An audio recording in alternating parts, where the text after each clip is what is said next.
అనుకుంటారని నాకు నిజంగా చెప్పలే.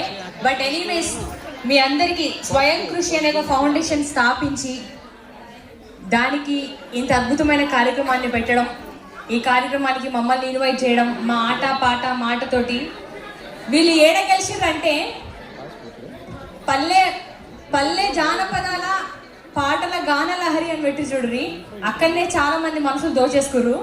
సో మీ అందరి కోసం ఈరోజు ఇంకొక సంతోషం ఏంటంటే, చాలా సంతోషమైన విషయం ఏంటంటే, నాకు ఎంతో ఇష్టమైన మా ఆది సీనని ఇక్కడ ఉండడం. ఒక్కసారి గట్టిగా సపోర్ట్లు కొట్టాలి.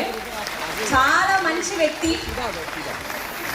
ఎప్పుడు చిరునవ్వుతో మంచి మనసుతో ఉండే వ్యక్తి కాబట్టి ఆ అన్న కూడా ఇక్కడికి రావడం నిజంగా చాలా సంతోషంగా ఉంది. స్వాగతం అన్న. సో మరి మీ అందరి కోసం స్వయం కృషి ఫౌండేషన్ వారికి మనస్ఫూర్తిగా అన్నలందరికీ, టీం మెంబర్స్ అందరికీ కూడా కృతజ్ఞతలు. Thank you so much. ఇది ఇంట్రడక్షన్ మాత్రమే. ఇక్కడికి వచ్చిన అందరి